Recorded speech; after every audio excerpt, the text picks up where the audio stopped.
We've got another issue I do want to get to on the paid parental leave scheme.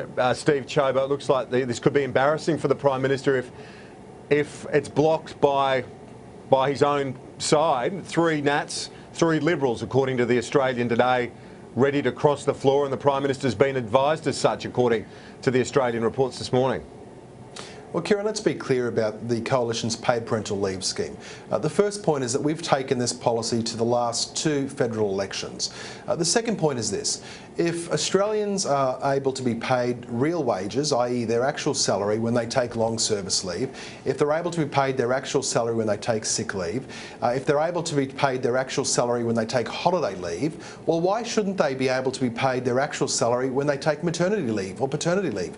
I mean, we actually think that this is a good policy. We've taken it 2 elections. We've got endorsement from the Australian people. But you haven't convinced your colleagues, though. That's the problem, isn't it? Because a number of them are going to block it by the looks of it. Well, I'm not getting too worked up about media speculation in this respect, Kieran.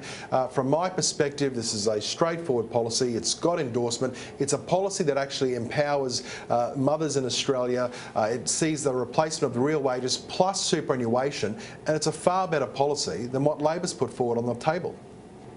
Well, Brendan O'Connor, you'd be welcoming the support of obviously Coalition MPs crossing the floor to the Labor side to block this, but do you worry that this could end up backfiring on you because of the fact that this is obviously a more generous scheme? No, I'm not surprised that the government members are looking to mutiny on this matter. I mean, the amount of money that's going to be spent on this paid parental leave for millionaires could have paid for the medical research fund, so we wouldn't have needed to even suggest a tax on doctor visits, a tax on medicines that's been proposed within the budget. This is a government of wrong priorities, and this is a clear example where they've got it wrong and their own side are mutinying.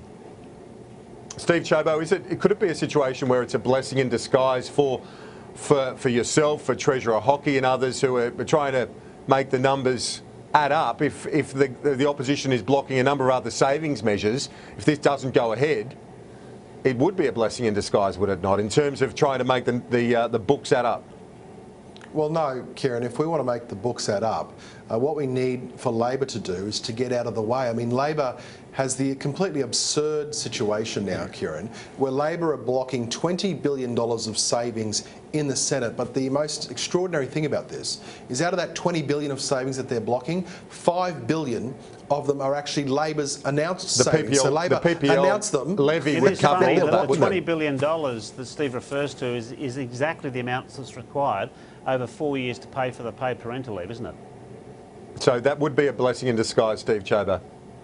No, that's not the case at all. We have a policy that's going to empower Australian parents. And let's also take note of this point, Kieran. Labor's big about talking about global action. Labor's very big about looking at what other countries are doing. Our policy is simply bringing Australia onto a level playing field with what tens of countries around the world already do. So why does Labor want one policy when it comes to climate change, but they actually want to rip money out of the hands of Australian parents?